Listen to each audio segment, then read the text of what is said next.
My girlfriend said, "I'm taking a girls' trip to Miami this weekend. You're not invited." I replied, "Have a great time." Then her mom called me asking why I wasn't going with them on their couple's vacation.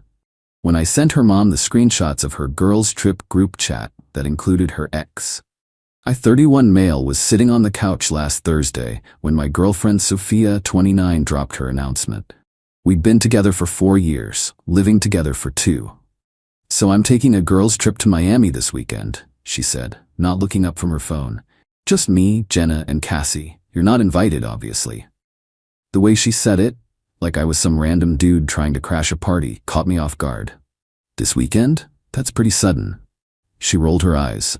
"God, do I need to run everything by you? It's just 3 days. You'll survive." "I'm not saying you can't go, just seems last minute." Well, the flights were cheap, and Jenna found a great Airbnb.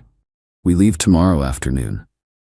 Something felt off. We usually plan trips together, or at least discuss them. This authoritative announcement thing was new.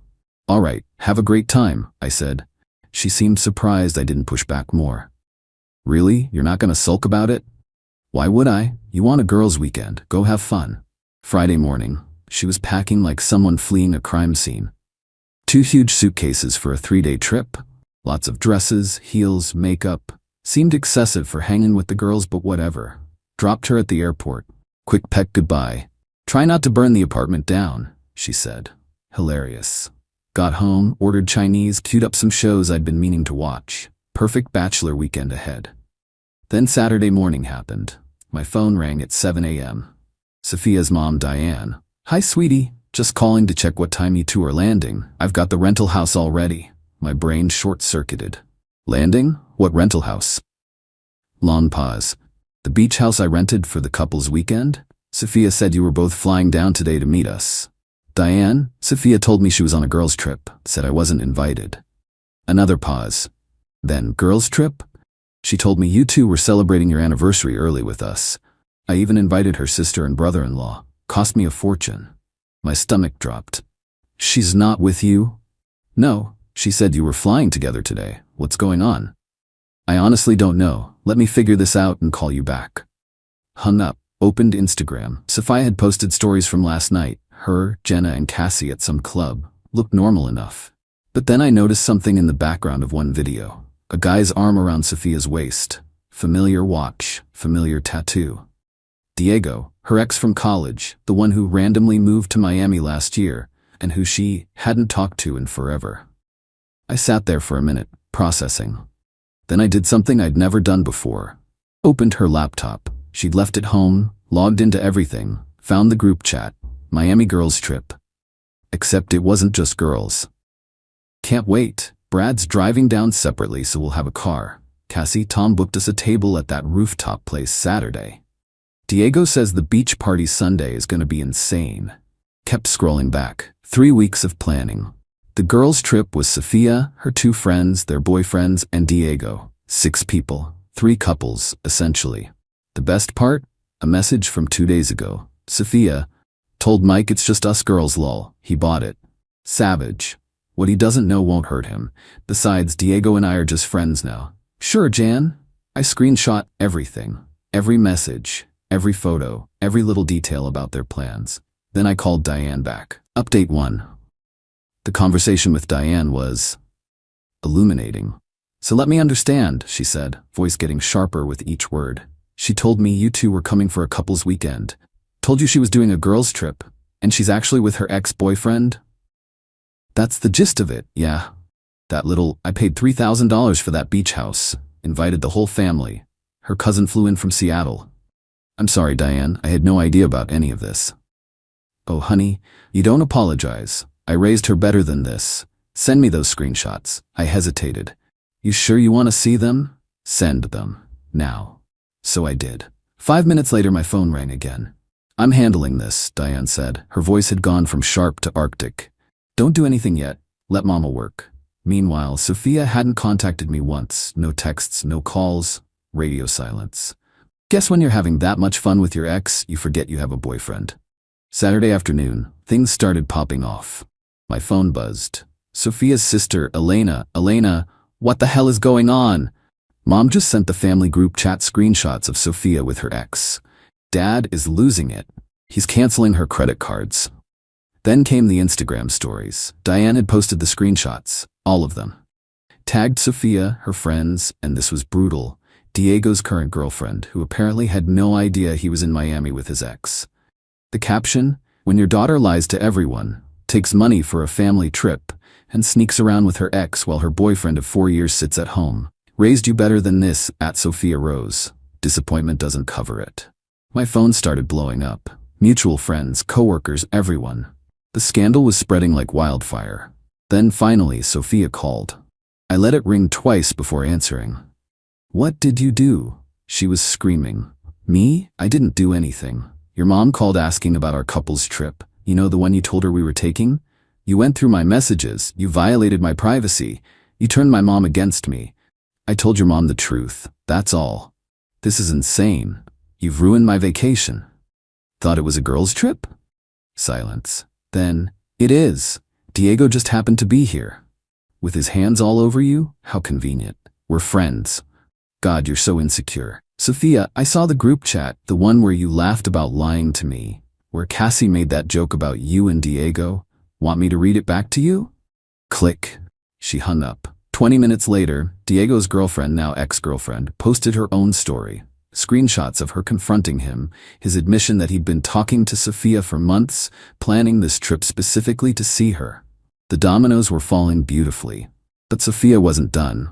Oh no, she went nuclear. Posted a long Instagram rant about how I was controlling and abusive for going through her messages. How her mother was toxic for not supporting her. How everyone was overreacting to an innocent trip with friends. The comments were brutal. "Girl, you literally lied to everyone. Innocent? Diego's GF just posted receipts that you've been texting for months. Team Mike B." Her dad called me that evening. Richard was old school, didn't mince words. "Mike, you're a good guy. Better than she deserves. I've canceled her credit cards and told her she's on her own getting home. Whatever you decide to do, we support you." "Thanks, Richard. I appreciate that. One more thing.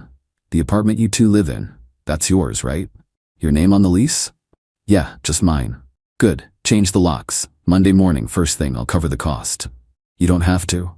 "I insist. My daughter played stupid games. She can win stupid prizes." Sunday morning brought fresh chaos. Sophia and her crew got kicked out of their Airbnb. Turns out it was booked on her now canceled credit card. Diego apparently didn't have the funds to cover it. Shocker. And Jenna and Cassie suddenly weren't feeling so generous with their girl. She called me 15 times. Left 8 voicemails ranging from tears to rage to bargaining.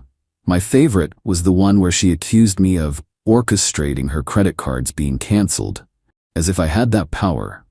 I didn't respond to any of them. Instead, I spent Sunday packing her stuff. Neat, organized boxes, all her clothes, makeup, photos, everything, labeled each one clearly, stacked them in the living room. Then I called a locksmith for Monday morning. Update 2 Monday was spectacular. Locksmith came at 8 a.m. sharp. New locks, new keys, even added a deadbolt for good measure. Richard wasn't kidding about covering it.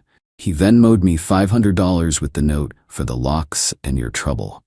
Sophia's flight was supposed to land at 2 p.m. I knew because she'd finally texted me her flight info with, "We need to talk when I get home." I replied, "Your stuff is packed. Arrange pickup with 24 hours notice." "What do you mean packed?" "Mike, stop playing." "Not playing. You don't live here anymore." The phone immediately rang. I let it go to voicemail. "Mike, you can't just kick me out. I live there. You're being ridiculous. It was just a trip. Diego means nothing. Call me back now." She took an Uber home. I know because she started texting me from the car. "Almost there. We're talking about this like adults. This is my home too. You can't lock me out." "Mike, I'm sorry, okay? Can we just talk? Why aren't you answering?" This isn't funny. Then came the inevitable. "My key isn't working." "That's because I changed the locks." "Are you serious right now?"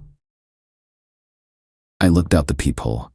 She was standing there with her 2 giant suitcases, makeup smeared from crying, frantically jamming her useless key at the lock. "Mike, open this door right now." I talked through the door.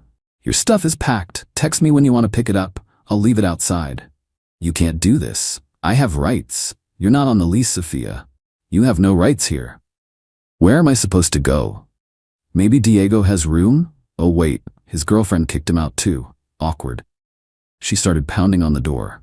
This is illegal. I'm calling the cops. Go ahead. She actually did. 15 minutes later, 2 officers showed up. I explained the situation through the door, showed them the lease with only my name, explained she'd been gone for days on a trip with her ex. The older cop sighed. Ma'am, if you're not on the lease and he's asked you to leave, you need to go. This is a civil matter. But my stuff is inside. He said you can arrange to pick it up. That's reasonable. She melted down. Full screaming, crying, accusing me of theft, abuse, manipulation. The cops looked embarrassed for her. Ma'am, you need to leave now, or we'll have to escort you out of the building. She left, but not before screaming, "This isn't over," like some cartoon villain. An hour later, her mom called me. She showed up here with her suitcases, sobbing about being homeless. I told her she made herself homeless when she chose to lie to everyone and sneak around with her ex. How'd she take that? She's currently in her childhood bedroom, posting about what a victim she is on social media. I give her 3 days before I kick her out too. I didn't raise a liar. The social media meltdown was something to behold. Sophia posted a dozen stories about her abusive ex, me, who threw her out on the street, and her toxic family, who chose him over their own daughter. The responses were not what she hoped for. Her cousin, "Didn't you lie about the trip though?" A mutual friend, "Girl, everyone saw the screenshots. Just take the L." Jenna, her partner in crime, "Maybe don't put this on social media?" Even better, Diego tried to come to her defense, posting about how real friends support each other and how people are too quick to judge. His ex-girlfriend responded with more screenshots of his texts, including ones where he called Sophia, the one that got away, and said he was gonna shoot his shot in Miami. Sophia deleted everything and went private within 2 hours. Tuesday, she sent her brother Antonio to get her stuff. I had everything waiting outside my door, 17 boxes, all clearly labeled. "Hey man," he said, looking uncomfortable. "Sorry about all this. Not your fault." For what it's worth, the whole family thinks she's lost her mind. Even mom's done with her shit. "How's she doing?" he snorted. "She's at mom's, calling lawyers about illegal eviction. They keep telling her she has no case. It's been entertaining." As he loaded the last box, he paused. "You dodged a bullet, bro. I love my sister, but she showed you who she really is." Wednesday brought the final act of desperation. A handwritten letter slipped under my door. 3 pages of word salad about how I misunderstood the situation, how Diego was just a friend, how her friends pressured her to lie, how she never meant to hurt me. The best part was the end. "I'm willing to forgive you for changing the locks if you're willing to work through this together." She was willing to forgive me. I took a photo of the letter and sent it to her dad. His response, "The audacity is genetic. Got it from her grandmother. Stay strong." Update 3, final. It's been 3 weeks now since the Miami disaster. The fallout has been comprehensive. Sophia lasted exactly 5 days at her parents' house before Diane kicked her out. Apparently, she kept lying about little things, playing the victim, and refusing to take any responsibility. The final straw was when Diane caught her trying to sell some family jewelry to fund a new apartment deposit. "I'm done enabling her," Diane told me when she called to apologize for the 100th time. She needs to learn that actions have consequences. Sophia moved in with Jenna, which lasted about 72 hours. According to the Gossip Network, Elena kept me updated. Bless her, Sophia expected Jenna to cover her rent, food, everything, while she got back on her feet. Jenna's boyfriend Brad shut that down real quick. She then tried Cassie, who straight up said no. Apparently their Miami trip friend group imploded when everyone's significant others found out the truth. Brad dumped Jenna for lying to him about the nature of the trip. Tom and Cassie are on a break. The girls' trip crew turned into a circular firing squad of blame. But here's where it gets really interesting. Diego, thinking he was being smooth, offered to let Sophia crash at his place. She actually took him up on it. Lasted one night before his roommate, who was friends with his ex-girlfriend, threatened to throw them both out. Diego backpedaled so fast he left skid marks, told Sophia it was too complicated, and she needed to find somewhere else. She ended up in some sketchy extended stay motel, paying week to week with whatever money she could scrape together. Her job at the marketing firm started asking questions about her sudden performance issues and excessive absences. Turns out crying at your desk and spending all day on your phone trying to find housing doesn't impress employers. Then came the email that made me laugh out loud. From Sophia, 2 weeks after everything went down. Subject line, business proposal. I kid you not, she asked me to loan her $5,000 for a deposit on a new apartment. She laid out a payment plan where she'd pay me back over 2 years with minimal interest. She actually wrote, "Since you're partially responsible for my current situation, it seems fair that you help with the solution." I responded with one word, no. She flipped, sent 8 consecutive emails ranging from begging to threatening to sue me for emotional distress and financial manipulation. Her dad called me laughing so hard he could barely talk. She asked us for money too, he wheezed. Told her mother it was our duty as parents to support her. Diane told her our duty ended when she decided to lie to everyone and cheat on the best boyfriend she'll ever have. The last I heard through Alina, Sophia had to move back to her hometown 3 states away to live with her grandmother, the only family member still willing to take her in.